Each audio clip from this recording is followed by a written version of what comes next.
అపాయమైన రోజులు చూస్తూనే మన కరోనాలో కూడా ఇంకా వేరియంట్ అనేది కొత్త వస్తున్నాయి. నిన్న కూడా మన అక్కడ అంతా పర్సన్ అవుతుంది. అంతా లోకం చూడండి ఎట్లా ఉన్నదంటే అందరూ ప్రాబ్లంలో ఉంది. అంటే అంచెదిన ఉన్నది అపాయమైన రోజులు అంటే ఇదే. నెక్స్ట్ ఏంటంటే రెండు ఉన్నాయి. ఇంకోటి ఏంటంటే ఇది మనకు విశ్వాసం ఇక్కడ ఏం రాయబడింది 2వ అధ్యాయంలో అపోస్తలులు I will pour out my spirit on all flesh. అంటే ఇప్పుడు ఫ్లోయింగ్ ఆఫ్ ద స్పిరిట్ ఉంది, వీకెండ్నెస్ కూడా ఇప్పుడు. ఎందుకంటే చెడుతనం విస్తరించడం వల్ల అనేక ప్రేమ సలాగిపోయిన రోజు. ఎందుకంటే ప్రసక్తి ఏముందంటే మనము ఈ యొక్క there is time to be born. పుట్టుటకు సమయం కలదు, మరణం సమయం కలదు. చచ్చిపోయిన సమయం ఉంది రాసి పెట్టింది దేవుడు, పుట్టుకోవాలి కలదు. మనం అనుకుంటున్నాం ఏదో అయిపోతుంది మనకని అనుకుంటాం, కానీ అది కరెక్ట్ కాదు. గాడ్ పర్మిషన్ లేకుండా ఎన్నాడు దేవుడు వెంటనే కూడా కింద పడాలి. కాబట్టి ఏంటంటే ఈరోజు మనం ఎక్కడ ఉందో తెలుసుకోలేకపోతుంది. చాలా మంది విశ్వాసం ఏంటంటే where we are standing today. చాలా మంది నమ్మరు. కొంతమంది ఏంటంటే సెకండ్ కమింగ్ అంటే వాళ్ళు కొంతమంది అది కూడా మోసేయాలి. నో అని ఏమన్నారు, పిచ్చోడు ఏడొస్తుంది, వర్షం లేదు ఎండ వస్తుంది, నువ్వు వర్షం అంటున్నావు వరద వస్తున్నప్పుడు ఏడొచ్చింది లాంటి ఎలితా చేసింది. తర్వాత ఏమైంది, బోటు డోర్ వేసుకుంటే మమ్మల్ని రక్షించమని కొడుతుంటే ఒకసారి లాగైతే డోరు ఓపెన్ కాదు. కాబట్టి ఈరోజు కూడా గుర్తుపెట్టుకోండి, దేవుడికి అనేక ఉపమానాలు చెప్పింది. దీని గురించి ఏంటంటే 5 మంది బుద్ధి కలిగిన కన్యకులు, 5 మంది బుద్ధి లేని కన్యకలు. బుద్ధి లేని కన్యకలు ఏంటంటే వాళ్ళు ఎప్పుడు స్పిరిచువల్గా అలర్ట్గా ఉంటారు, ఆత్మీయంగా. ఎందుకంటే మనం దేవుల్లో ఉండుట అనేది ఏదో మనం ఒక మనం ఏంటంటే మత సంబంధమైన ఆచారం కాదు. చాలా మందికి మతం అనుకుంటాం, కానీ మతం కాదు. మనం నడుస్తున్నాం, దేవుడితో వాక్ చేస్తున్నాం ప్రతి నిమిషం. How we are walking with God అని చాలా ఇంపార్టెంట్. ఎందుకంటే ఇక్కడ ఏమంటుందంటే ఆనోకు నడిచాను, ఆయన మరణము చూడకుండా దేవుడితో వెళ్ళిపోయాడు. ఏలియా కూడా అలా నడిచాడు బైబిల్. కాబట్టి ఆనోకు నడిచానంటే ఏంటి, ఆయన అడుగులు అడిగేసి నడిచిండా కాదు. అది దేవుడు చెప్పినట్టు విన్నాడు ఒక మాట. ఇప్పుడు చూడండి, పాపం అంటే మనం అనుకుంటాం పెద్ద పాపాలు అనుకుంటాం. పాపం అంటే ఏం చెప్పండి, ఆదమ చేసిన పాపం మీద ఒకటే పాపం, తినొద్దన్న పండు తిన్నారు. అప్పుడు ఏమంటున్నా, ఆజ్ఞ అతిక్రమమే పాపము. కాబట్టి ఈరోజు ఏం కోరుతుందంటే నీకు ఎంత కష్టపడి ఉండాలి, దేవుని మాత్రం నువ్వు వదిలేద్దాన్ని. అది చాలా కష్టం. నేను కూడా చెప్పేది ఇది, కానీ నేను కూడా నాకు కూడా కష్టం. ఎందుకంటే ఎవరికైనా చెప్పేది ఇది, కానీ అది ప్రాక్టికల్గా పెట్టడం చాలా కష్టం. ఏదైనా మనము బైబిల్లో 2 ఉంటాయి, ఒకటేమో థియరీ అండ్ ప్రాక్టికల్. మీకు కూడా మెడికల్లో మీ 2 ఉంటాయి, ప్రాక్టికల్ థియరీ 2 ఉంటాయి. కాబట్టి కొన్నిసార్లు ఫస్ట్ ప్రాక్టికల్ చేసినాక మీకు ప్రమోషన్ ఇచ్చి మీరు డాక్టర్స్ కానీ వాళ్ళందరూ ఫస్ట్ వాళ్ళు ఒక మామూలు బాడీస్ వల్ల వాళ్ళంతా చేస్తారండి. మీరు మెడికల్ మనకు అలా ఫస్ట్ వాళ్ళకి ఏంటంటే బాడీ రియల్ బాడీ కాకుండా డూప్లికేట్ అనేది వాళ్ళంతా ఎగ్జామిన్ తర్వాత పక్క అయినాక అప్పుడు వాళ్ళకి ఆపరేషన్ చేయాలని నేర్పిస్తారు. అంటే థియరీ ఉంటుంది, ప్రాక్టికల్ ఉంటుంది. మనకు థియరీ ఉంది, ప్రాక్టికల్ ఉంది. ఏమంటాడు, వాక్యం వినువారుగా ఉండకండి, కానీ వాక్యము చేసేవారుగా ఉండండి. Be doers of the word. చాలా మంది ఉంటుంది ఇప్పుడు నేను చెప్తున్న వాక్యము, కానీ చేయాలన్నప్పుడు అది నువ్వు చేయాలనుకున్నాను, రేపు చేయగలుగుతానా లేదా, విశ్వాసం పెట్టగలుగుతానా లేదా, నమ్మకం ఉంటుందా నాకు దేవుని మీద అని మనకు అనుమానాలు వస్తాయి. కానీ బైబిల్లో క్లియర్ ఉంది. మరి 11వ ఇబ్రూలు రాయబడ్డ ఏముంది, విశ్వాసం అనేది నిరీక్షించు వాడి యొక్క నిజ స్వరూపం, అదృశ్యమైన ఉన్నవాళ్లకు రుజువు. Face with the substance of things hoped for, evidence of things not seen. కనపడని దాని గురించి నమ్మే చేసుకో. కనపడని గురించి కనపడి ఎవరైనా నమ్ముతారు, బయట ఉన్న లోకం అంతా నమ్ముతారు. కనపడకుండా నమ్మాలంటే అది ఆ రోజు చూడండి, ఆ రోజు చచ్చిపోయినప్పుడు లేచినప్పుడు పునరుద్ధానప్పుడు తోమ వచ్చి ఏమన్నాడు, అయ్యా అది గాయాలంటే తప్ప నేను నమ్మను. సరే నీ ఇష్టం, నీ ఫేక్ అట్లా చూసుకోవచ్చు అంటే దేవుడు చూసాడు అది గాయాలని. అప్పుడు ఆయన ఏడుస్తున్నాడు, అయ్యా ఇంత తప్పు చేసిన నిన్ను అనుమానించాను నేను. అప్పుడు ఏమన్నాడు దేవుడు ఒక మాట, నువ్వు చూసి కూడా నమ్మలేదు, నన్ను చూడకుండా నమ్మినవాడు అని. కాబట్టి ఏంటంటే ఇక్కడ ప్రాక్టికాలిటీ ఉంటుందండి. ఏంటంటే ఎక్కువ సర్చ్ చేసుకుంటా మనం పనిలోకి వెళ్ళిపోతామని ఇప్పుడు కొంతమంది ఏంటంటే కొన్ని ఈ బోధనలు అనేటువంటి ఎట్లా పడితే అట్లా వచ్చేస్తుంది. కొంతమంది ఏమో డబ్బుల గురించి, కొంతమంది ఏమో హీలింగ్స్ గురించి అన్నీ ఉన్నాయి. ఏమన్నా నేను దాన్ని కూడా ఖండిస్తలేదు, కానీ అది డివైడ్ చేసి చెప్పకూడదు. All are in word. ఎంత వాక్యం వేరే లేదు. అందుకే చూడండి అపోస్తలులు పౌలు ఏం చెప్తున్నాడు, సమస్తం కొంతమందికి హెల్ప్ చేసే బుద్ధి ఉంటుందట, అది కూడా సేవనే. ప్రాఫిట్స్ బైబిల్ ఉన్నారు, ఎవాంజలిస్టులు బైబిల్ ఉన్నారు, అంటే చర్చిలు ఉన్నారు. వీళ్ళంతా బైబిల్ అంటారు, sorry they are the church నుంచి ఆపరేట్ కావాలి, ఇండివిజువల్గా కాదు. ప్రాఫిట్స్, ఎవాంజలిస్ట్, ఉపదేశకులు, టీచర్స్, మెరికల్ చేసే వాళ్ళు, లేకపోతే ఇట్లా మనం కానుకలు ఇచ్చి ఇట్లా కూడా చేస్తాం కదా సంఘాలు, అది కూడా దట్ ఇస్ ఆల్సో మినిస్ట్రీ. అది కూడా దేవుడు చెప్తున్నాం మినిస్ట్రీ. కాబట్టి ఇవన్నీ are connected to the church. Church through church నుంచి బయటకు వస్తాయి. ఇండివిజువల్గా చర్చ లేకుండా ఏ పని చేస్తే అది దానికి వ్యాలిటీ ఉంటుందని నేను అనుకోవట్లేదు. ఎందుకంటే దేవుడు చెప్పిన ప్రకారం తపస్సులే బోధిస్తున్నాడు సంఘాన్ని. కాబట్టి ఇక్కడ ఏం కనబడుతుంది చూడండి, చాలా ఇక్కడ మనకు తిమోతి పత్రికలో చూస్తే స్వార్థపరులాట, బింకంలాడవారండి ఈ రోజులలో. చూడండి, మనకు ప్రేమించలేని మన సొంతంలో మనం ప్రేమిస్తలేదు. ఎందుకంటే దీన్ని బట్టి మనకి ఏమర్థమవుతుంది చెప్పండి, ప్రవచనం నెరవేర్చబడుతుంది. ఏంటంటే ప్రేమ అనేది చల్లారిపోతుంది. ఎందుకు చల్లారుతుందంటే దాంట్లో అప్పుడు మనకు ఒకసారి మీరు మత్తయి సువార్త 24 చెప్పండి, హ్యాపీ చాప్టర్ అది కూడా మరి అట్లా పెట్టుకోండి. మళ్ళీ అక్కడ ఉంటాను. నేనేం చెప్పాను, మెయిన్ ఇంపార్టెంట్ చెప్పి నేను తీసుకున్నాను, ఎక్కువ సేపు తీసుకోండి.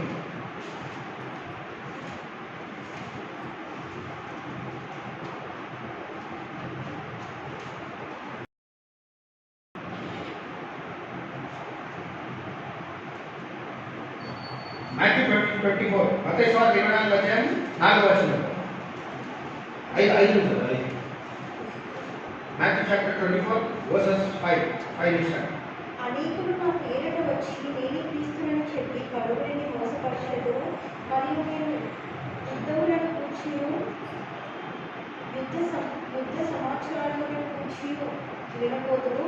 మీరు కలవరపడకుండా చూచుకొనుడి, ఇవి జరగవలసి ఉన్నది కానీ అంతము వెంటనే రాదు. జనము మీదకు జనముకు, రాజ్యము మీదకు రాజ్యము లేచెను. అక్కడక్కడ కరువులు, భూకంపములు కలుగు, ఇవన్నీ వేదనలకు ప్రారంభం.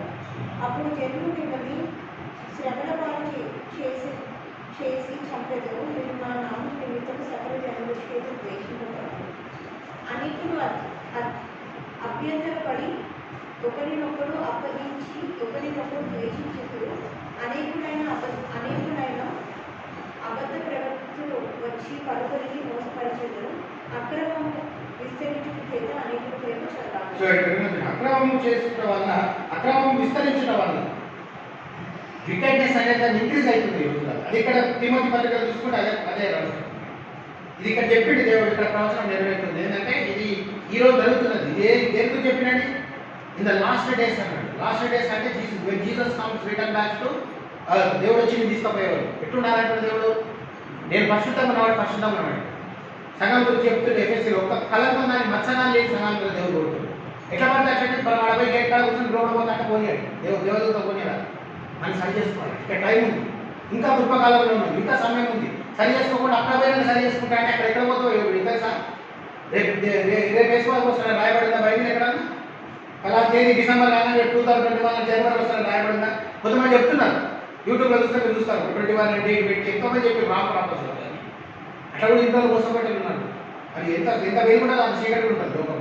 కాబట్టి ఈ వెలుగు సంబంధం మనం చీకటి సంబంధంతో మనకు సంబంధం లేదు. అందుకే మీరు ఒకరోజు చీకట్లో ఉన్నారు, మీరు ఒకరోజు మీరు లోకంలో ఉన్నారు, కానీ మార్వలెస్ లైట్కి తీసుకొచ్చినాను. ఆ లైట్ వరకు జీసస్ ఇస్ ద లైట్. కాబట్టి ఇక్కడ ఏం చెప్తున్నాడంటే దేవుడు, ఈరోజు సమస్యలు ఏం మనం భయపడతామా? ఈరోజు కూడా మనకు కూడా భయం అవుతుంది. టీవీలో చూస్తుంటే మనం మాస్క్ లేకుండా పోతారు ఎక్కడ పోయినా. అది మనకు ఒక అటాచ్మెంట్ అయిపోయింది మాస్క్. అది ఒక పిల్లలు ఎత్తుకున్నట్టే, పిల్లలు కూడా మర్చిపోతారు కానీ మాస్క్ మర్చిపోతారు. ఎందుకంటే ఈరోజు అనుకున్నాం మనకి ఇటువంటి పరిస్థితి వస్తాను. ఎప్పుడైనా అనుకున్నామా మనం? ఇంకా ఎక్కువ రావచ్చు. ఎందుకంటే నేను చదివేటండి ఎందుకంటే కొంతమంది సంపాదించి కూడా వస్తారండి మనల్ని దేవుని బిడ్డలు, ట్రిపులేషన్ వస్తుంది. కానీ భయపడద్దు. శరీరం మరణం ఉంది కానీ ఆత్మకు మరణం లేదు. అందుకే దేవుడు మీరు మీరు మీరు చచ్చిపోయిన పడలే కానీ పరలోకం పై చూసుకోండి. అంటే మనకైతే ప్రతిరోజు మనం చచ్చిపోతామేమో బ్యాడ్ అవుతుంది న్యాచురల్గా. కానీ నువ్వు దేవుడిని ఉంటే 1 సెకండ్లో నువ్వు ఎక్కడ ట్రాన్స్ఫర్ అవుతావు, దేవుడు కంటిన్యూ ట్రాన్స్ఫర్ అయిపోతావు, మార్చబడతావు. కాబట్టి ఇప్పుడు ఏం చెప్తున్నాడు దేవుడు, దేవుడిని నమ్మకము అనేది ఎట్లుంటుందంటే కంప్లీట్గా నమ్మాలి దేవుడిని.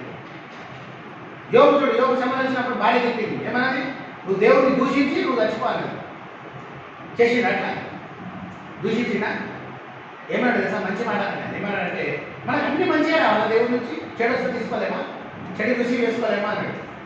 అన్ని మంచి గురించి ఇంకా స్టార్టింగ్. ఇప్పుడు కొంచెం కష్టం వచ్చింది, కష్టం వస్తే మన రిటర్న్గా మన దేవుడికి ఇచ్చేది ఇటువంటి మాట అని అన్నాడు భార్య. కానీ ఆమె కూడా ఓడిపోయింది, కానీ ఆయన ఓడిపోలేదు. దేవుడు ఎప్పుడు తిట్టలే.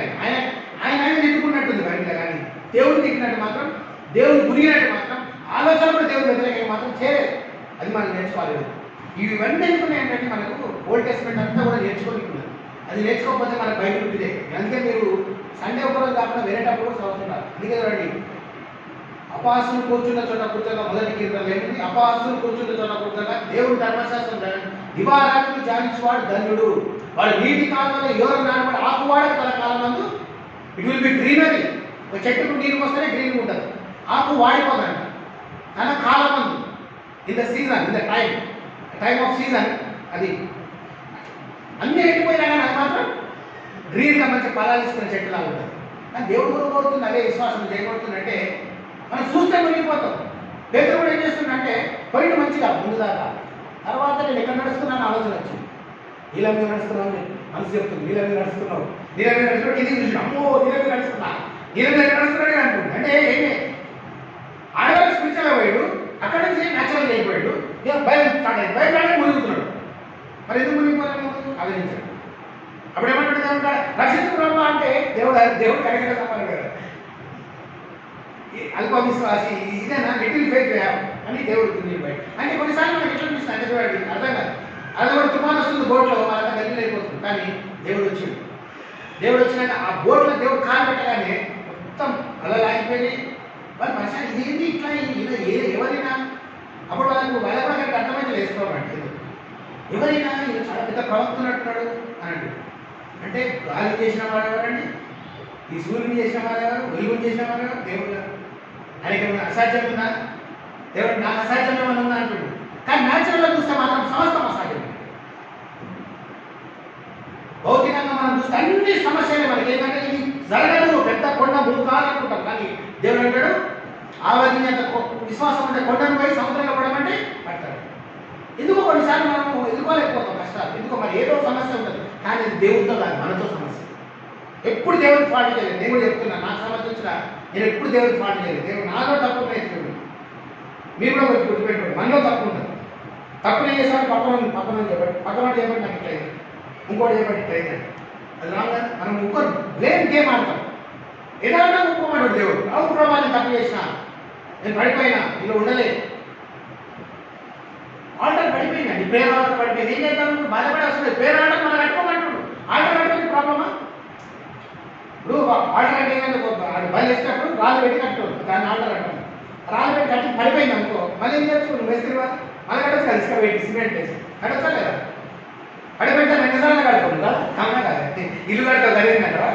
అదే ఇల్లు కట్టేది చిన్నదే ప్రాబ్లం లేదు. అంటే ఇది ఆత్మీయంగా చెప్తున్నా, ఇటుకలు పెట్టి కడుతున్నాం మళ్ళా. కానీ ప్రేయర్ కూడా మనకు ఒకసారి పడిపోయినప్పుడు అలానే ఇటుక వేసినట్టు కట్టుకోమంటుంది. అయిపోయింది ఏమన్నా? ఏమైపోయింది? అంత అయిపోయింది, ఏం కాలేదు అనుకుంటున్నావు. అది ఎంత అయిపోయింది అని సైతాన్ని చెప్తుంది. అయిపోయింది పని, ఈరోజు చచ్చిపోతావు కథ, కరోనా వస్తే పోతావు కథం అయిపోయిందంటే నువ్వు అదే నమ్ముతున్నావు కాబట్టి అదే జరుగుతుంది. ఏమంటుందంటే what man things is like Bible. నువ్వు ఏ భావిస్తావు అదే ఉంటావు. నువ్వు దేవుల్లో ఉన్నా నేను గొప్ప అన్నప్పుడు గొప్పలానే ఉంటావు. ఆనంత సైతాన్ని కొట్టేసారి పడేస్తాను పడిపోతావు అంతే. అంటే ఇప్పుడు ఎక్కడ ఉంది? ఎవరిలో ఉంది? కంట్రోల్ ఎవరిలో ఉందండి? నీకు సమస్య ఇచ్చింది దేవుడు. కానీ మనం ఏం చేస్తున్నామంటే ఒకరి మీద ఆధారపడాలా, ఎవరి మీద? అది చాలా బాగుంది. ఎందుకంటే చాలా మంది ఏంటంటే ఇక్కడ మంచి చర్చ లేకపోతే అక్కడ కూరుకున్నాం, అక్కడ అద్భుతం అంటే అక్కడ కూరుకుతున్నాం, అక్కడ పోయి ఇదే పోయి నువ్వు కరెక్ట్ పాటిస్తావు. అభిషేకం నీకు ఇక్కడ పోయిన అభిషేకం వస్తుంది, అలాంటివి వస్తుంది, భాషలు మాట్లాడుతూ అన్నీ వస్తాయి. కానీ ఏంటంటే అక్కడ కూడితే బాగుండదు, ఆ భాష బాగా చెప్పలేము, ఏ భాష చెప్పినా ఇదే చెప్తాడు. ఈ ఫేత్ నువ్వైతే పెట్టుకుంటావు సొంతగా, నీకెందుకు విశ్వాసం లేదు? ఎప్పుడైనా ఆధారపడుతున్నాం అనుకోండి, సైతాన్ని కూడా మంచిగా ఆడుకుంటాను అనుకో. ఆధారపడి జీవితం చేయలేదు. నీకు సరి చేసుకునే అవకాశం ఇచ్చింది. ఏంటంటే ఏమన్నాడు? లోకంలో ఉన్నవాడి కన్నా మీలో ఉన్నవాడు మనలో ఎవరు? పరిశుద్ధాత్మ దేవుడు. ఇప్పుడు మీరు అనుకోండి, న్యూ టెస్ట్మెంట్ ఆలయం ఇంపార్టెన్స్ ఉన్నా కానీ ఆలయం ఉండదు అని అంటే, కానీ ఎక్కువ ఇంపార్టెన్స్ ఎవరు ఇచ్చిందంటే నీ యొక్క నీలోనే ఆలయం ఉందండి. ఏమంటే నీ హృదయమే ఆలయం. చిన్నప్పుడు పాట ఉంటుంది తప్ప మన క్రిస్టియన్ సాంగ్స్లో హృదయమే నీ ఆలయం అనే పాట ఉంటుంది. మంచి పాట ఉంటుంది. అర్థం బాగుంటుంది మీనింగ్. అంటే హృదయమే ఆలయం అని. ఎందుకంటే ఇప్పుడు God will dwell in our. ఎందుకంటే ఎప్పుడు ఉంటాడు? చెత్త శనాలు పెట్టుకుంటూ ఉంటాడు. ఏమంటాడండి? క్లీన్గా ఉంటే వస్తాడు దేవుడు. ఏమంటాడు? నీకు కలుపు కొడుతున్నా, నువ్వు రమ్మంటేనే వస్తా. నువ్వు గట్టిగా ఉంటే రాడు దేవుడు. గట్టిగా ఉన్నావు, స్టిఫ్గా ఉన్నావు వస్తాడు. నువ్వు సెన్సిటివ్ ఉండాలి దేవుడు. పరిశుద్ధాత్మ ఎవరితో అవుతుందంటే సెన్సిటివ్ ఉన్నదో పరిశుద్ధాత్మ ఫాలో అవుతాడు. పరిశుద్ధాత్మ దేవుడు. పరిశుద్ధాత్మ అంటే ఎవరంటే దేవుడే. మీరు అనుకుంటున్నారు పరిశుద్ధాత్మ ఎవరో కాదు. ఎవరంటే నేను పోయినప్పుడు నేను వెళ్ళిపోతా, పోకపోతే పరిశుద్ధాత్మ రాదని. అయితే అర్థం ఏం చెప్పండి? ఆయన పరలోకం పోతేనే ఆయన వస్తుందంటే చాలా మంది త్రిత్వాన్ని వేరే అనుకుంటారు. త్రిత్వం అంటే ఒక్కటే, one. Trinity is one, father is one, son is one, holy spirit also one. Different operation జరుగుతున్నాయి అక్కడ. తండ్రి ఒక తీరు చేసిండు, ఎందుకు మార్చుకున్నాడు కుమారుడు ఎందుకు పంపిండంటే తండ్రి చేస్తున్నప్పుడు వినలేదు వాళ్ళు, ఎవ్వరు వినలేదు మాట. అప్పుడు చర్చి రాకపోతే ఏం చేసినా రాళ్ళతో కొట్టారు, రూల్ ఉన్నారు. ఇప్పుడు కొడితే ఇప్పుడు అందరూ వస్తారు చర్చి. అప్పుడు చర్చి రాకపోతే రాళ్ళతో కొట్టారు అంటే అప్పుడు ఇమ్మీడియట్ శిక్ష. Old testament immediate punishment. కానీ దేవుడు ఎందుకు నా బిడ్డలు మళ్ళీ ఆలోచించు, దేవుడు మన ఎంత తప్పు చేస్తున్నా ఇదంతా దేవుడు అంకరిస్తున్నాడు. అయ్యో పాపం కదా చేస్తూ ఉన్నారు, అడ్వాంటేజ్ తీసుకున్నారు, మళ్ళీ తప్పు చేస్తుంది. చూడండి అక్కడ కూడా వాళ్ళకి దేవుడు తీసుకొని కానీ మళ్ళీ ఐడియా చేసుకుని మొక్కుతా ఉన్నారు. అప్పుడు మోసే కూడా గొప్ప వచ్చింది, పలకలు బలగొడుతుంది. అట్లా ఎన్నిసార్లు ఉన్నాయి బయట చూడండి, ఎన్నిసార్లు దేవుడు మంచిగా తీసుకొస్తే కూడా మళ్ళీ దేవుడు వ్యతిరేకం చేస్తాడు. దేవుడు ప్రేమిస్తానన్నాడు, ఏమన్నాడు? మీరు అన్నయ్య నడుస్తున్నప్పుడు చెప్పులు అరిగిపోతారు, మన చెప్పులు అరిగిపోతానే ఉంటాయి, నెలకు 2 నెలలకు పోతాయి, అది చెప్పులు అరిగిపోలేదు అంట. ఆటం కూడా కాలేదంట, మన్నాన్ని ఇచ్చినాడు, ఏం తప్ప కాలేదంట, వాళ్ళు మాంసం పెట్టినాక. కానీ అయినా కానీ ఏం చేస్తారు, ఏం చేసాడు దేవుడు? ఇదే నా దేవుడు చేసేది పట్టించుకుంటా. దేవుడు అప్పుడు ఎట్లా మాట్లాడుతున్నాడు దేవాలయం గురుగుతుడు. అప్పుడు ఏమంటాడు, గురుగుడు సనుగుల ద్వారా. దాని గురించి ఇప్పుడు చెప్తున్నాడు, మీరు మీకు ఉపమానం చెప్తున్నారు, గుంగి వాళ్ళు చనిపోయారు, మీరు కూడా గుంగి మీరు మరణాన్ని తెచ్చుకోకండి, శాపాన్ని తెచ్చుకోకండి, దాని వల్ల ప్రైజ్ బాగు. ఇప్పుడు ఇంకోటి కూడా చూడండి, అపోజిట్ మంది అత్యాచారం వేసినప్పుడు మిఠాయి ఏం చేస్తారు, పాడతారు, శుద్ధి చేస్తారు. ఏమైంది? భూకంపం వచ్చింది, డోర్లు తెరవబడ్డాయి. జైలు పొడుచుకొని చచ్చిపోదామంటే చచ్చిపోకుండా మేము విన్నే ఉన్నాం అంటే, అయ్యా ఈ దేవుడు ఎవరు నాకు కావాలి ఆయన అడిగినా సార్ వాళ్ళు చెప్పిరా. ఇప్పుడు సువార్త పంపించాల్సిన వాళ్ళని బట్టి వాళ్ళు నేర్చుకుంటారు. అది అక్కడ నాకు రుజువు అయింది. ఏంటంటే ఎట్లయిందంటే అప్పుడు ఆయన అడుగుతుంది ఎట్లంటే నా దేవుడు వేసాయని కాపాడండి శివుడు ఇళ్ళకెళ్ళారు. అది ఇంకోటి కూడా చెప్తారు, పేదరు చర్చలా పడ్డప్పుడు దూత తీసుకొచ్చింది బయటికి. అప్పుడు ఏమంటాడు, సంఘము ప్రార్థిస్తుండగా పేదలు విడుదల వచ్చి, సంఘంలో ప్రార్థన జరుగుతున్నప్పుడు కూడా విడుదల వస్తుంది. సంఘం కూడా ప్రార్థన, సంఘంలో ఉన్న ప్రార్థన అవసరం. ఎవరైనా అవ్వలేకపోయింది, పెద్ద ఉన్నాయంటారు, డోర్లన్నీ ఓపెన్ అయిపోయింది, దేవుడు దూత వచ్చి తీసుకోండి అంటే దేవుడు ఏమన్నా అసాధ్యమా? దానిలో సింహం వల్ల పడ్డారు అయిందా బయటకు వచ్చి. కానీ మనం అనుకుంటున్నాం, కానీ అది చెప్పేంత ఈజీ కాదు. కానీ ఎప్పుడైతే నువ్వు దాన్ని లోతుగా దేవుళ్ళు ఉంటావో అప్పుడు తీసుకుంటావు. కాబట్టి ఏంటంటే చూడండి, పాత తిత్తులలో కొత్త ద్రాక్షరసము పోయకూడదు అంటే అర్థమైంది. పాత ద్రాక్షరస తిత్తులలో కొత్త ద్రాక్షరసము పోయకూడదు అంటే పాత జీవితం చెక్క చెదారం ఏదైతుందో ఈ షుడ్ క్లియర్. దీన్ని క్లీన్ చేసుకుంటే కొత్త నింపుతా అంటాడు. నేను అర్థం పాత్రాన్ని కొత్త నింపాడు. ఏమైతే కొత్త నింపితే ఉన్నది కూడా కాబట్టి అంటే దాని అర్థం ఏంటి, నీ పాప జీవితం చిన్నదా పెద్దదా వదులుకొని దేవుడు వదిలిపెట్టేవాడు వదిలిపెట్టాడు. సిన్ అనేది పెట్టుకుంటే అది మనకు డేంజర్ అవుతుంది. అది మీరు చాలా మంది ఎందుకంటే చాలా మంది సరిపోవడం కారణం అదే. పాపం యొక్క జీతము ఈక్వల్ టు మరణం. పాపం యొక్క జీతం మరణం. The wages of sin is death. అంటే దానికి జీతం ఉండదు. నువ్వు పని చేస్తే జీతం ఇస్తాను, నీకు కూడా జీతం ఉంటుంది, పాపం జీతం ఉంటుంది. మరి జీతం ఇప్పుడు రాకపోయినా ఒకసారి వస్తారు, ఒకసారి లేట్ అయితే కొంచెం లేట్ అవుతుంది. అని కొంతమంది ఇందులో అకాల మరణాలు వస్తాయి, చచ్చిపోతారు, ఇందుకు చచ్చిపోయి మొత్తం ఏడుస్తూ ఉంటారు. అసలు చూస్తే లోపల వాడేదో పాపం చేస్తాడు, అది మనకు అర్థం కాదు. వాళ్ళకు తెలుసో తెలియదు, వాడికేం తెలుస్తుంది అది ఇంట్లో చేసే ఉంటారు. ఆ తాగుతా ఉన్నాడు రోజు, మళ్ళీ పాటలు చేస్తూ ఉంటాడు. ఎక్కడైనా అన్ని కొన్ని ఒకటి చేయాలండి. రెండు మనకు బలహీనతలు ఉన్నాయి, ప్రతి మనిషి తప్పు చేస్తాడు, చేయట్లేదు. అది సరిదిద్దుకోనికి అవకాశం ఉంది. ఈరోజు కూడా దేవుడు ఇస్తుంది. కాబట్టి దేవుడు కూడా చెప్తున్నట్టు నేను ఏం చెప్పాలనుకుంటే మెయిన్ సబ్జెక్ట్ ఏంటంటే అభిషేకం ఉంది, సమస్యలు ఉన్నాయి. అభిషేకంతో ఈ యొక్క సమస్యలు, ఈ కరోనా కానీ, రోగాలు కానీ, వ్యాధులు కానీ, అప్పులు కానీ, ఏమైనా కానీ మనకున్న సమస్యలు ఎవ్రీథింగ్ బైబిల్లో తీరుస్తానే ఉన్నాడు. ఎందుకు బైబిల్ లేదంటే మనకు ఆ ఫెయిత్ లేదు కాబట్టి, మనకు ఆ విశ్వాసం లేదు కాబట్టి నేను అనుకుంటున్నాను. అది దేవుడు తప్పు కాదు, మనదే తప్పు లేకుండా అది మనం సరి చేసుకోవాలని దేవుడు కోరుతుంది. ఎందుకంటే పాపం వదిలిపెట్టువాడు పాపం ఒప్పుకుంటే కాదు, పాపం వదిలిపెట్టువాడు వర్తిస్తాడు. కానీ పాపాన్ని తీసుకొని జబ్బులు పెట్టుకోపోతా అంటే అది నీకు ఆలోచన కుదరదు. అగ్గిపోయి ఏదైనా పెట్టి మంట పెట్టుకున్నాం, లోపల ఏమైతే దిగుకుందంటే మొత్తం తగలబడుతుంది. కాబట్టి మంట మనం దూరం పెట్టాము, దగ్గర పెట్టుకుంటాం. మన మంట దూరం పెడతాం. క్యాండిల్ కూడా భయపడతాం, దగ్గర అనుకుంటుంది ఏమైనా భయపడతాం, అది మంట కాబట్టి భయపడతాం ఏదైనా. అర్థమైందా? కాబట్టి జాగ్రత్తగా ఉండాలి. ఎందుకంటే అగ్నితో గేమ్స్ ఆడుతుందండి, మంటతో మనం మాట్లాడుతుంది. అందుకే దేవుడు అన్నాడు, నేను దయించు అగ్ని. ఇంకో మాట అన్నట్టు జీవం కలిగిన దేవుడి చేతుల మాట చాలా డేంజరస్ అండి. అంటే తప్పు చేసి పట్టి దేవుడు కోడు. ఎందుకంటే దావీదు ఎప్పటితోనే దేవుడు వదిలే క్షమించిన తర్వాత కానీ ఆ కాన్సిక్వెన్స్ అనుకుంటారు. ఎందుకు అంటే తప్పు చేస్తే క్షమిస్తాడు కానీ ఆ ప్రభుత్వం వాడాలి ఖచ్చితంగా. కొడుకు చచ్చిపోయింది, అందరూ అయినా బాధపడకుండా పోయింది. ఎందుకు చెప్తానంటే ఇక్కడ చూడండి, సెల్ఫ్ కంట్రోల్ న్యూట్రల్ ఉండాలంట. స్వార్థపరులు, బింకం ఆడవాళ్ళు అంతా కూడా ఇక్కడ ఎట్లుందంటే ఒక్కడు సైకిల్ ఇక్కడ తిమోతి పత్రిక కూడా అది ఉండదు. స్వార్థపరులంట, బింకం ఆడవాళ్ళంట, ఒకరి మీద ఒక కష్టాలు, పగలు, ద్వేషం. ఈరోజు మనం అదే చూస్తున్నాం. ఇంకా కావచ్చు తీవ్రత, కానీ నువ్వు వాళ్ళని ఫాలో అవుతున్నావా, జీసస్ ఫాలో అవుతున్నావా? నీ పాలసీ దగ్గర నువ్వు పర్లోకం పోవద్దు. ఈరోజు చూడండి, చాలా 50 years కూడా చచ్చిపోతాను, యాక్టర్స్ కూడా చచ్చిపోతున్నాను, జిమ్లో చేసిన కూడా చచ్చిపోతున్నాను. ఎందుకంటే ఏదో ఎక్సర్సైజ్ చేసి బాడీ చేద్దామని కూడా ఓవర్ గుండెకి అయితే ఏమవుతుంది, గుండె పోతుంది. ఎందుకంటే వాడు ఓవర్ ఎక్సర్సైజ్ చేసి ఇంకా బలపడాలి, ఆ గుండె పెరిగిన వాడు వాళ్ళు చచ్చిపోతున్నారు. ఎందుకు కానీ ఏదో మన మాయన పవర్తో బతుకుతాం, మన శక్తితో అంటే అది కాదు. అది మనకు చూపిస్తుంది దేవుడు. 50 years 45 years అయిపోయి కొంతమంది మొన్ననే రీసెంట్గా కొంతమంది గుండెలో వచ్చి ఈరోజు మెట్ల మీద కింద పడిపోయాడు. అంటే లైఫ్ గ్యారెంటీ ఉందా? లేదు. ఎప్పుడు చచ్చిపోతాం తెలియదు, కానీ నువ్వు దేవుళ్ళు ఉంటే పర్వాలేదు, కరెక్ట్గా ఉంటే. ఎందుకంటే దేవుడు అలా పేరు పత్రికలో నేను పరిశుద్ధిని కాబట్టి మీరు కూడా your called to be holy. Holy ఉండాలి. హోలీ అంటే ఒక్క మచ్చగా ఉండొద్దు.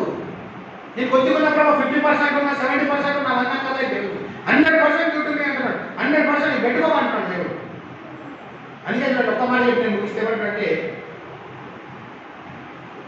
నిన్ను నువ్వు ఉపేక్షించుకొని అంటే దాని నిన్ను నువ్వు డినై యువర్ సెల్ఫ్ అంటే నన్ను నేను ఏమైనా ఓన్లీ జీసస్ అని ఎవరు బతికిరంటే పౌరు బతికినాడు, అనే బతికినాడు. అందుకంటే దేవుడు నా బతుకుడు బ్రతుకుడైతే క్రీస్తు, అది నాకు సావైతే లాభం అంటే.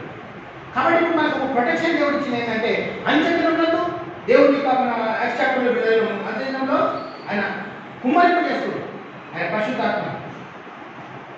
అది అది మన ఎంత ప్రొటెక్షన్ అంటే మీరు చూడండి, అది ఒకసారి ఒకటి నేను చూస్తాను. ఇప్పుడు మనం ఇదే టెస్ట్లో ఉన్నాం, మీరు నమ్మని నమ్మకపోయి మనం ఇదే పూర్వటం పరిశుద్ధాత్మ కుమరింపు అయిపోయింది. అయితే ఇక్కడ ఏముందంటే ఆయన పరిశుద్ధాత్మ కుమరిస్తాడు. మీ యొక్క కుమారులు కుమార్తెలు shall prophesy sons and daughters అదొకటి కదండి. అయిపోయింది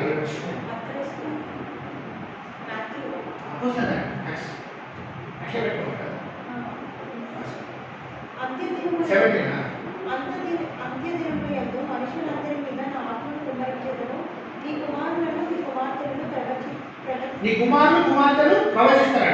ఇంకా ఎవరు దర్శనాలు చూసే రోజులు వృద్ధులు, మన వృద్ధులు, మన ఇంట్లో వృద్ధులు కళలు అంటారంట. నెక్స్ట్